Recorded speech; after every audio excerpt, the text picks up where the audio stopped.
Hello बच्चों, good morning, सुप्रभात।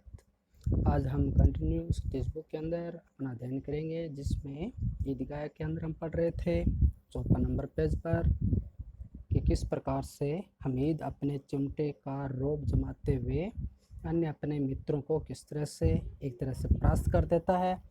जिसमें उसमें मोहसिन था, वो एड़ी चोटी का जोर लगाकर फिर उस तरह से कहता है, यानी 55 नंबर पेज पे देखेंगे बच्चों। कल हम 54 नंबर पेज तक पढ़ चुके थे। आज हम 54 नंबर पेज पे देख रहे हैं कि मोहसिन ने एड़ी चोटी का जोर लगाकर कहा, अच्छा पानी तो नहीं भर सकता।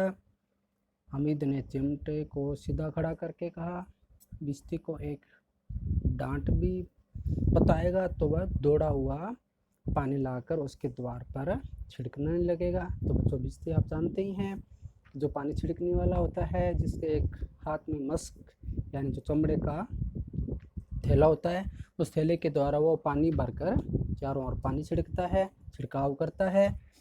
और बिस्ती उसे कहते हैं जो पानी छिड़कने वाला होता है।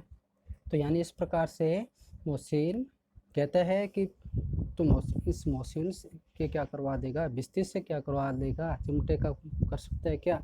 तो वो कहता है, अगर इसने एक भी डांट पिलाई ना खड़े होकर, सीधा खड़े होकर, तो बिस्ती डरता हुआ दौड़ेगा इससे और वह पानी लाकर द्वार पर छिड़कने लगेगा। तो मोहसिन परास्त हो गया, मोहसिन भी परास्त हो गया। भाई हाँ, उसके पास भी उस हमीद के चिमटे का कोई जवाब नहीं था।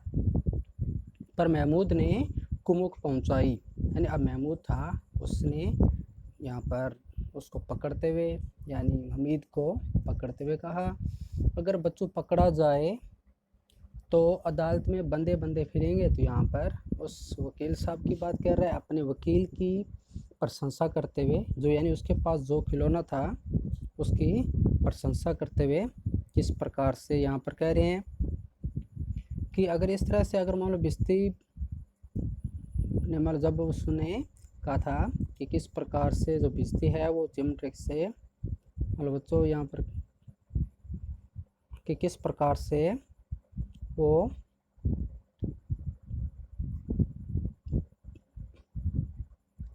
बात कर रहा था कि अगर चिमटा खड़ा होकर उसको डांट लगाएगा तो किस तरह से वो पानी भर सकता है। और मोहसिन तो पास हो चुका था। उधर महमूद ने उस जो हमीद था उसको डांटते हुए कहता है, या मान लो उस तरह से अपने अपने जो वकील साहब थे उसकी मान लो इस तरह से पैरवी करते हुए कह सकते हैं, या अपने खिलौने की बड़ाई करते हुए कहते हैं कि किस तरह से अगर ये जो चिमटा है अगर अदालत में पहुंच गया ना, तो किस प्रकार से जो मेरा वकील है वो उसे मतलब डांट पिलवाएगा या सज़ा दिलवा देगा, उसके सामने तेरा कुछ नहीं कर सकता। तो यहाँ पर तो कुमुक पहुँचा मतलब यहाँ पर पुलिस को कहा जाता है बच्चों। फिर मोहसिन परास्त हो गया, पर महमूद ने कुमुक को पहुँचाई। उसने कहा, अगर मेरा पुलिस मालूम अगर पुलिस पकड़ कर अगर ले गई, अगर वो पकड़ा गया तो अदालत में बंदे बंदे फिरेंगे, और तब मेरे जो वकील है ना वो तेरे छक्के छुड़ा देंगे तेरे चिमटे के, और वकील साहब के पैरों में पड़ेंगे। तो मैं इस प्रबल तर्क का जवाब न दे सका। उसने पूछा, हमें पकड़ने कौन आएगा। अब यहाँ पर हमीद एकदम प्रबल तो तर्क नहीं दे सका, लेकिन सीधा सा जवाब उसने ये कहा कि उसको पहले पकड़ने ही कौन आएगा, अगर कोई पकड़ेगा तो वो अदालत में जाएगा ना। तो यानी इस तरह से हमीद अपने चिमटे की सीधा सा बखान करता हुआ, यानी उसकी ताकत की बखान करता हुआ कहता है कि उसको पकड़ने ही कौन आएगा। तो नूरे ने अकड़ कर कहा, ये सिपाही बंदूक वाला, भाई मेरे पास जो सिपाही है ना बंदूक वाला, ये पकड़ के ले जाएगा, और जो ये जो महमूद का जो वकील है वो उसे सज़ा दिलवाएगा। तो हमीद ने मुँह चिढ़ाकर कहा, ये बेचारे हम बहादुर उसमें हिंद को पकड़ेंगे, यानी ये बेचारे, यानी इनकी क्या औकात कि ये जो मेरा बात जो रुस्तम हिंद है, यानी एक हिंदुस्तान का सिपाही है या हिंदुस्तान का एक बहादुर है, इसको पकड़ेंगे ये। अच्छा लाओ अभी ज़रा कुश्ती हो जाए, इसकी सूरत देखकर दूर से भागेंगे, पकड़ेंगे क्या बेचारे, यानी इसको देखते ही भाग जाएंगे, पकड़ने की तो दूर की बात रही। यानी इस प्रकार से वो उसको इस तरह से एक दूसरे को वो अपने अपने खिलौनों की दाग जमाने की कोशिश में थे। तो मोहसिन को भी एक नई चोट सूझ गई, यानी मोहसिन था उसको भी एक तरकीब याद आ गई कि किस तरह से हमीद को चोट पहुंचाई जाए, यानी उसको उसके चिमटे को बताया जाए भी तुम्हारा चिमटा कुछ भी नहीं है, तो तुम्हारे चिमटे का मुँह रोज़ आग से जलेगा। यहाँ पर कह दिया कि हमारी कॉलोनी हम तो इनको अच्छी तरह से संभाल के रखेंगे, कोई कहीं आराम से बैठेंगे, हम बिस्तर पे लेटाएंगे या किसी तरह से मान लो प्रशंसा करते, लेकिन जो तुम्हारा चिमटा है ना ये रोज़ आग में जलेगा, रोज़ इसको चूल्हे में डाला जाएगा। तो उसने समझा था कि हमीद लाजवाब हो जाएगा, लेकिन यह बात न हुई। लाजवाब मतलब यहाँ पर बच्चों लाजवाब के दो शब्द होते हैं।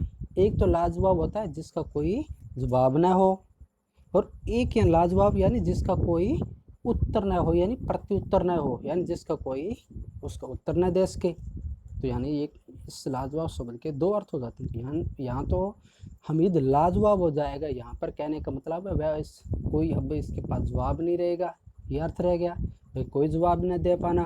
और एक लाजवाब का अर्थ होता है जिसका कोई जवाब ना हो, मतलब सबसे बेजोड़ यानी सबसे सर्वश्रेष्ठ। तो दो अर्थ में इसका उपयोग रहता है बच्चों। तो आप इस लाजवाब शब्द को ध्यान रखेंगे कि किस प्रयोग मतलब किस रूप में इसको प्रयोग लाया जा रहा है। फिर आगे चले। हमीद ने तुरंत जवाब दिया कि आग में बहादुर ही कूदते हैं, यानी हमीद खां उनसे दबने वाला था। वो तो एक बहुत होनहार एक समझदार बच्चा था। किस तरह से एक इतनी सी छोटी सी उम्र में किस तरह से वो अपनी दादी माँ का ही ख्याल रहा, अपना ख्याल बिल्कुल नहीं रहा। कितना वो ललचाया उस उम्र में बच्चों, कितने बच्चे खिलौनों के लिए खाने पीने के लिए ललचाते हैं, और उस ललचाए हुए मान लो जैसे अगर ललचाना यानी उसके अंदर इस तरह की अगर एक इच्छा जागृत हो जाती है बच्चों, तो कोई भी अपने पे कंट्रोल नहीं कर पाता, बच्चा कंट्रोल नहीं कर पाता। लेकिन वो एक इतना समझदार होनहार बच्चा था कि उसने हर अपनी एक इच्छा को दबाते हुए केवल अपने दादी माँ के ही मतलब ख्याल आया, और वही एक ऐसी चीज़ थी जिससे वो लंबे समय तक चलने वाली थी और जिसका सही तरह से उपयोग भी होने वाला था।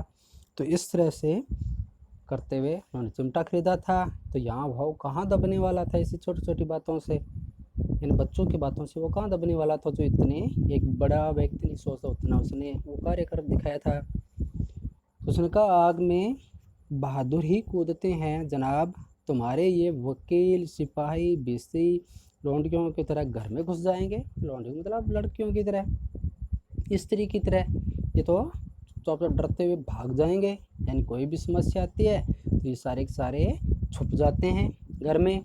लेकिन मेरा जो चिमटा है ये तो एक बहादुर मालूम हिंदुस्तान रुस्त में है, ये कहाँ दबने वाला है, ये तो आग में कूदना काम है इसका। अरे ये रुस्तम हिंद ही तो कर सकता है, ये हर कोई ऐसे थोड़े कर सकता है कोई। यानी इसका जब ऐसा जवाब दिया तो किसी के पास कोई जवाब नहीं था बच्चों। तो महमूद ने एक और ज़ोर लगाया, यानी कि एक और कोशिश की उसने कि किसी तरह हामिद को दबाया जाए, नहीं तो ये हमें जीने ही नहीं देगा। तो वकील साहब कुर्सी मेज़ पर बैठेंगे, तुम्हारा चिमटा तो बावर्ची खाने में ज़मीन पर खड़ा मतलब पड़ा रहेगा या खड़ा रहेगा, ज़मीन पर पड़ा रहेगा। बावर्ची खाना कहते हैं बच्चों रसोई घर जहाँ खाना पकाया जाता है। तो इस तर्क ने समी और नूरे को भी सजीव कर दिया यहाँ पर, यानी समी और नूरे को जो मतलब उनके पास कोई जवाब नहीं था, एकदम शांत हो गए थे, उनके पास और कोई तर्क नहीं थे। तो इस तरह से महमूद ने जब एक और कोशिश कर ली कि क्यों न हम इस तरह से हमीद को दबा लें इस बात पर, लेकिन ऐसा कुछ नहीं था। और बावर्ची खाना बच्चों ये उर्दू का शब्द है, उर्दू के अंदर रसोई खाने को बावर्ची खाना कहते हैं। तो इस तर्क ने समी और नूरी को भी सजीव कर दिया। कितने ठिकाने की बात कही है, बड़ी मौके की बात बोली है पट्टे ने।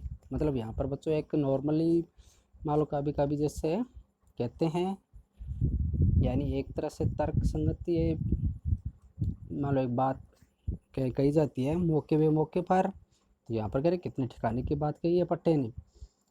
तो बावर्ची चिमटा बावर्ची खाने में पड़े रहने के सिवा और क्या कर सकता है, यानी उसने भी थोड़ी सी ऊपर से पॉइंट मार दिया। अब हमीद को कोई फड़कता हुआ जवाब न सूझा, यानी यहाँ पर अचानक इस जो ऐसी बात की तो हमीद को ऐसा कोई फड़कता मतलब ऐसा हाजिर जवाब उसको नहीं सूझा। तो उसने धांधली शुरू की मतलब इधर उधर से घुमा फिरा कर बात करनी शुरू कर दी।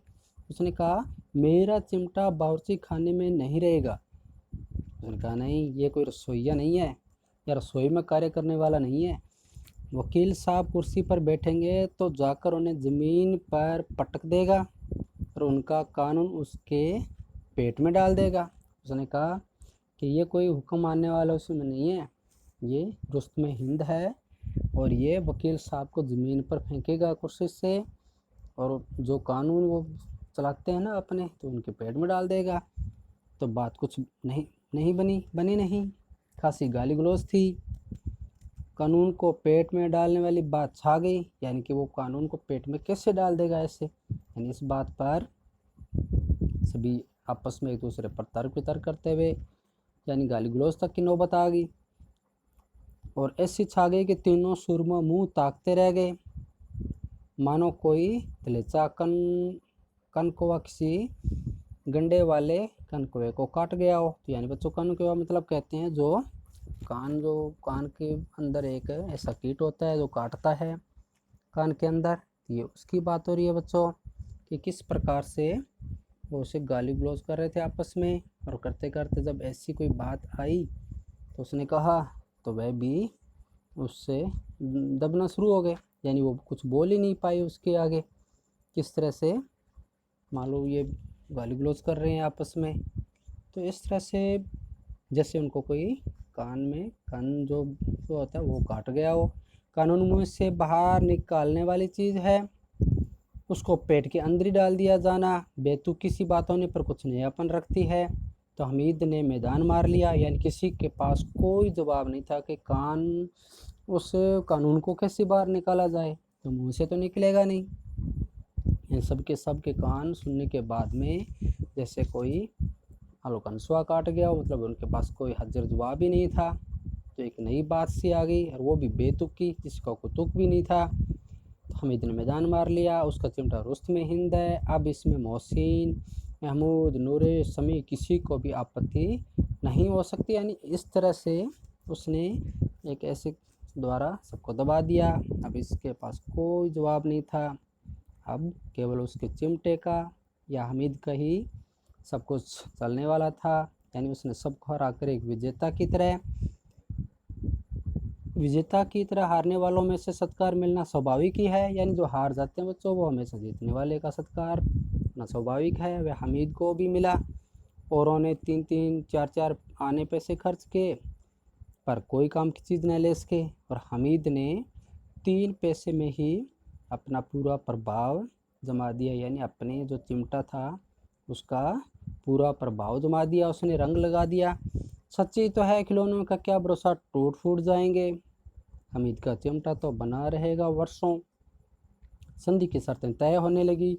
बच्चों, संधि कहते हैं यानी समझौता, यानी सबकी सहमति। यानी इस तरह से वो सहमति होने लगी कि कौन कौन किसके साथ रहेगा, कैसे खेलेंगे, सभी खिलौने सब मिल बांट कर खेलेंगे, कोई अपने अपने खिलौने की अपने पक्षपात नहीं करेगा। यानी इस प्रकार के संधि की जो शर्तें थी वो तय होने लगी। मोहसिन ने कहा, जरा अपना चिमटा तो हमें भी दो कि देखें, तुम्हारा भिश्ती लेकर देखो या तुम हमारा भिश्ती लेकर देखो। यानी कि यहाँ पर मोहसिन जो पहले बिल्कुल नहीं दिखा रहा था, कुछ अलग ही प्रकार से जो मुँह बना रहा था, अब वही कहता है जरा अपना चिमटा दो हम भी देखें और तुम हमारा भिश्ती लेकर देखो। तो महमूद और नूरे ने भी अपने अपने खिलौने पेश किए। यानी जो पहले मुँह घुमाकर घूम रहे थे या जिसमें वो घमंड कर रहे थे अपने खिलौने की, अभी वो बिल्कुल सीधे होकर हमीद के सामने किए हुए थे। हमीद को भी इन शर्तों के मानने में कोई आपत्ति नहीं थी, क्योंकि बच्चों वो तो इस तरह से ही अपना प्रभाव जमाना चाहता था, और जैसा वो चाहता था वह बिल्कुल वैसा ही हुआ। चिमटा बारी बारी से सबके हाथ में गया और उनके खिलौने बारी बारी से हमीद के हाथ में आए। कितने खूबसूरत खिलौने हैं। अब यानी जो हमीद पहले जिनकी बुराई कर रहा था, अब वही उनकी प्रशंसा करने लगा। यानी एक वो बहुत समझदार बच्चा था, उनसे वो किसी प्रकार का ऐसा कोई उसमें और वैसी वैर भावना नहीं थी, उसमें किसी प्रकार की ईर्ष्या नहीं थी बच्चों।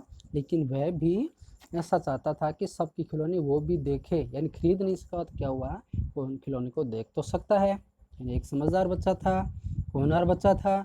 इस तरह से वह अपने चिमटे का प्रभाव जमा कर किस तरह से सबके खिलौने देखता है और उनकी प्रशंसा भी करता है।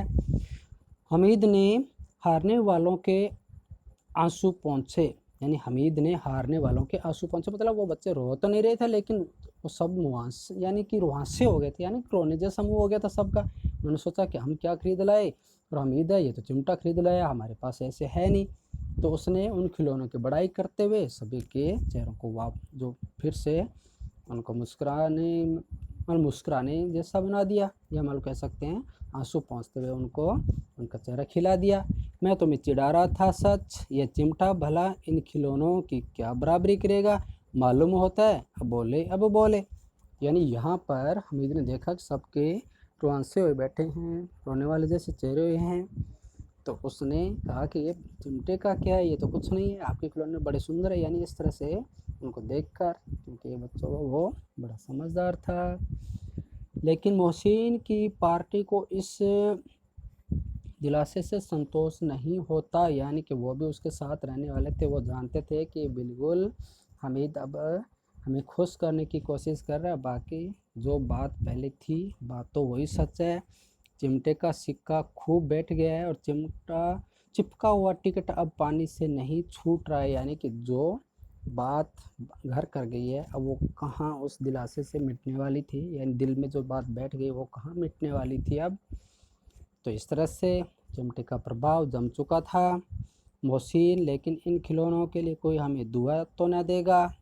अब मोहसिन कहता है भैया बात तो तेरी, यानी यहाँ पर उसकी प्रशंसा करते हुए कह रहा है कि हमीद बात तो तुम्हारी सही है, तुम्हारा चिमटा ही है सब कुछ, इन खिलौनों के लिए हमें कोई दुआ ना देगा, लेकिन तुमने जो चिमटा लिया है वो तो सब प्रशंसा करेंगे और ये तुम्हारा चिमटा काम भी आएगा। हमारा ये जो खिलौने कहाँ काम आने वाले हैं। महमूद भी कहता है दुआ के लिए फिरते हो, उल्टे मारने पड़े।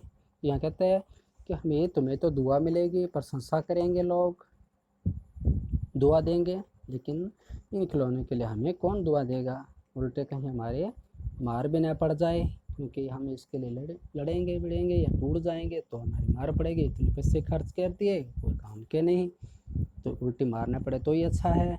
अम्मा ज़रूर कहेंगे कि मेले में ये मिट्टी के खिलौने तुम्हें मिले, यानी यहाँ पर अम्मा भी कहेगी क्या ये खरीदने के लिए तुम्हें मिट्टी के खिलौने मिले, यानी इतने पैसे बर्बाद कर दिए। इस तरह से यहाँ सभी बच्चे जो उनके कोमल मन है उनको जोर दिया था हमीद के चिमटे ने।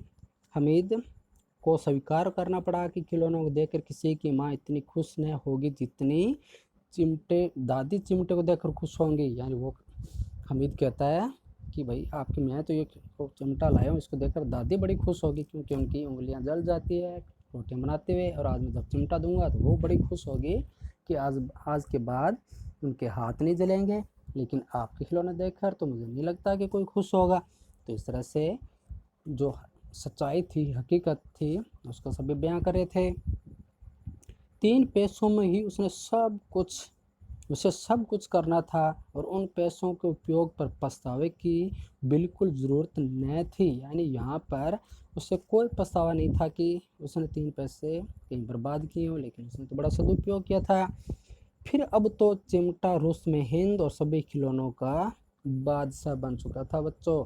तो बच्चों आप देखा ना भाई, छोटा सा बच्चा किस तरह से अपनी हर इच्छा को दबाते हुए उसने चिमटा खरीद कर सभी के ऊपर किस तरह से अधिकार जमा लिया, किस तरह से उसने अपना प्रभाव जमा लिया। तो बच्चों आप भी इस तरह से हर एक पैसे का, हर एक रुपए का सही तरह से खरीदारी करते हुए किस तरह से आप उन पर या किसी पर भी आप एक अच्छी चीज़ खरीद कर अपने माता पिता को, आपके आसपास पड़ोसियों को मालूम उनसे प्रभावित कर सकते हैं किसी को भी, और उनसे दुआ ले सकते हैं आप भी। तो आप भी ऐसी चीज़ यानी घर के अंदर उपयोगी हो ऐसी चीज़ खरीद लिया करो, तो आपके बहुत काम आएगी। तो इस तरह से बच्चों आगे देखते हैं हम। रास्ते में महमूद को भूख लगी तो उसके बाप ने केले खाने को दिए, तो महमूद ने केवल हमीद को ही साझी बनाया, मतलब अपना साझेदार उस केले के लिए हमीद को साझेदार बनाया, यानी कि उसका इतना प्रभाव हो चुका था कि हर एक मित्र, हर कोई मैं हामिद को साथ रखना चाहता था और या खाने पीने के लिए भी उसको भी साझीदार बनाना चाहता था, मतलब साझेदार यानी अपने साथ खाने के लिए। उसके अन्य मित्र मुंह ताकते रह गए, यानी जो पहले सब मिल बांट कर माल खा रहे थे या सब अपना अपना खाते एक साथ खा रहे थे, अब वही सभी को छोड़कर सिर्फ हमीद का साथ चाह रहे थे। और उस अन्य मित्र थे वो सब ताकते रह रहे थे कि ये क्या, ये अभी तो हमारे साथ था, अभी किस तरह ये उसके साथ चला गया। तो यह उस चिमटे का ही प्रसाद था, यानी कृपा थी। उस प्रसाद कहते हैं बच्चों हेलो कृपा, यानी जिस तरह से हम भगवान का प्रसाद चढ़ाते हैं तो वो एक तरह से हम भगवान की कृपा पाने के लिए, अनुकंपा पाने के लिए, तो यहाँ पर उसी यानी चिमटे का ही प्रभाव था कि उस चिमटा खरीदने से जिस प्रकार से उसका प्रभाव उनके मित्रों पर पड़ा था, उसी प्रकार से मान लो यहाँ पर भी वो चिमटे का एक प्रसाद था, जिसकी वजह से अब उसे कुछ खाने को मिल रहा था। जो पहले उसको सब चिढ़ा रहे थे, अब वही उसको अपने साथ मित्र के रूप में उसे खिला रहे हैं, उसे कुछ पिला रहे हैं। तो इस तरह से बच्चों आपको समझ में आ गया होगा। आगे हम क्रमानुसार आगे अध्ययन करेंगे। और बच्चों कल सैटरडे यानी इंडिपेंडेंस डे है, उसके लिए आपको बहुत बहुत बधाई हो। आगे हम टेस्ट के रूप में अपना जो कार्य है संडे को आपका टेस्ट लेंगे, तो टेस्ट के लिए आपको वर्क बोला हुआ है, उस वर्क के आप अच्छी तरह से लर्न करेंगे और आपको जो टेस्ट है वो सभी को अच्छी तरह से देना है। और फिर से आपको कल इंडिपेंडेंस डे की बहुत बहुत हार्दिक बधाई, शुभकामनाएं। और क्रमानुसार आगे हम अध्ययन जिस तरह वक्त मिलेगा उसके अनुसार करते जाएंगे बच्चों। जय हिंद।